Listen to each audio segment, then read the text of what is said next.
పిఠాపురం ప్రజల ప్రేమను తట్టుకోవడం కూడా చాలా కష్టంగా ఉంది.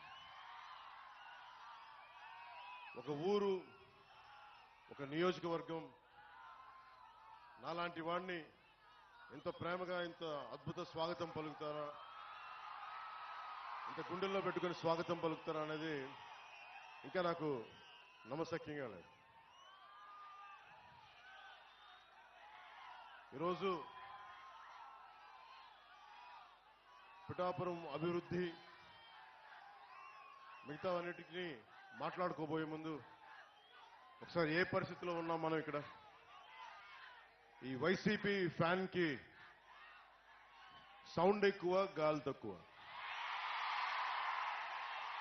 సో ఆ సౌండ్ ఎక్కువ, గాలి తక్కువ ప్రభుత్వం గురించి మాట్లాడుకోబోయే ముందు నేను ప్రత్యేకించి మన పిఠాపురం నేల యొక్క విశిష్టత, దీని ప్రాముఖ్యత, అలాంటి నేలకి పెద్దలు తెలుగుదేశం ఇన్ఛార్జ్ శ్రీ వర్మ గారు ముందుకొచ్చి బలమైన నాయకులైంది కూడా పొత్తు ధర్మం ప్రకారం ఆయన పోటీ నుంచి తప్పుకొని పొత్తు ధర్మంలో జనసేనని గెలిపించే బాధ్యత వారు తీసుకున్నందుకు ప్రత్యేకించి వర్మ గారికి నా హృదయపూర్వక ధన్యవాదాలు తెలుపుకుంటా ఉన్నా.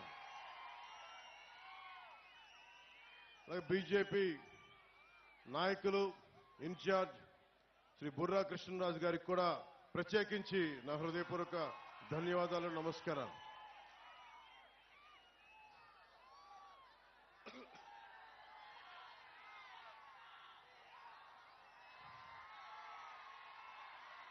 ఇది పిఠాపురం పోటీ చేయాలి అని నేను కల్లో కూడా ఊహించలేదు.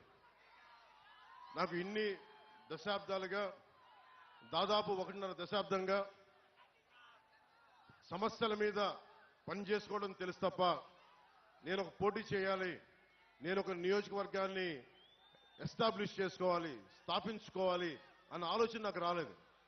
ఎప్పుడైనా సరే ప్రజలు ఎక్కడ ఉన్నా సరే, అది ఆదిలాబాద్ తాండాల్లో ఉన్నా, నల్గొండ ఫ్లోరోసిస్ వ్యాధులున్నా తెలంగాణలో, అలాగే ఉత్తరాంచల్లో గంగా ప్రవాహానికి అడ్డొచ్చి మనకి విద్యుత్ కేంద్రం ప్రాజెక్టుల గురించి, వాటి గురించి అయినా సరే, ఆంధ్రప్రదేశ్లో ఏ మూల సమస్య వచ్చినా, ఒక ఉద్దానం సమస్య కానీ, ఎలాంటి సమస్య వచ్చినా, క్యాపిటల్ సమస్య కానీ, మన ఉప్పాడ తీర ప్రాంతం సమస్య కానీ, సముద్ర కోతకు గురై ఉప్పాడ తీర ప్రాంతపు సమస్య కానీ, ఏదైనా సరే నేను సమస్యని నాది అనుకున్నాను తప్ప ఇది నా నియోజకవర్గం అనుకోలేదు. అలాంటిది నన్ను మీరందరూ కోరి 1 లక్ష మెజారిటీతో గెలిపించకపోతే మాది పిఠాపురమే కాదు అని మీరందరూ మనస్ఫూర్తిగా, ప్రేమగా మీరు మాట చెప్పినందుకు నేను రుణగ్రస్తుని. మీకు నేను ఎక్కువ మాటలు చెప్పే వ్యక్తిని కాదు. ఒక మాట చెప్పానంటే ప్రాణం పోవాలి కానీ మాట వెనక్కి తీసుకోను. మీకు అందరికీ అనిపించవచ్చు, నువ్వు రాష్ట్ర స్థాయి మొత్తం తిరుగుతా, మా నియోజకవర్గం భవిష్యత్తులో నీ చేతుల్లో పెడతాం, నువ్వు ఎట్లా చేయగలవని మీ అందరికి కూడా ఎంత ప్రేమగా ఉన్నా కానీ ఒక మనసులో ఒక మాట ఉంది, భావన ఉండొచ్చు. దానికి ఒకటే సమాధానం చెప్తున్నా. పిఠాపురం నేను ఇప్పుడు దాకా ఏ ఒక్క ఊరిని కూడా నా స్వస్థలం చేసుకోలేదు.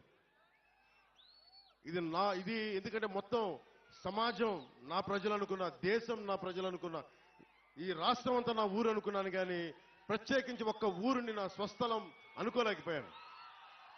శ్రీపాద శ్రీవల్లభుడు పుట్టిన ఊరు పాదగయ, అమ్మవారు వెలిసిన నేల ఇది, దక్షిణ కాశీగా పేరున్న నేల ఇది. అలాంటి ఆంధ్ర బాప్టిస్ట్ చర్చ్ అని చెప్పి 1905లో ఎస్టాబ్లిష్ అయిన చర్చి ఉంది ఇక్కడ. బంగారు పాపమ్మ దర్గా ఉన్నది. ఇవన్నీ అన్ని మతాల కలయిక, చాలా విశిష్టత ఉంది నేలకి. అలాంటి నేలకి శ్రీపాద శ్రీవల్లభుడు నా గురువు. నేను దత్తాత్రేయ గురు పరంపరలో నుంచి వచ్చాను. సినిమాలు కానీ రాజకీయాలు కానీ నాకు ఏ కోసాన నాకు ఆసక్తి ఉన్నది కాదు. నా జీవితం ఇలా గడుపుతో తీసుకొచ్చింది. ఈ రోజున నా సినిమాల్లోకి పట్టుకొచ్చింది, రాజకీయాల్లోకి పట్టుకొచ్చింది. ఓడిపోయినా కానీ దశాబ్దం నుంచి ఒంటరి యుద్ధం చేస్తూనే ఉన్నాను. ఈ రోజున ఒకటే అడుగుతా ఉన్నా, ఇప్పుడు దాకా నేను నోరు తెరిచి ఎవరిని ఏం అడగల. 19లో కూడా నన్ను గెలిపించండి అని అడగడానికి కూడా నాకేంటో మనస్కరించాల. ఈ రోజున నేను మిమ్మల్ని అడుగుతున్నాను, మిమ్మల్ని ఆర్థిస్తున్నాను, 2 చేతులు జోడించి అడుగుతున్నాను.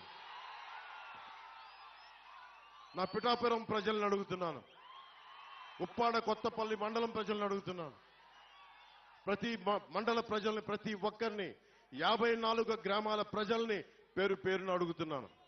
కులాలకి మతాలకి అతీతంగా అందరినీ అడుగుతున్నాను. నేను మీకోసం నిలబడతాను. మీ ఆశీర్వాదాలు కావాలి.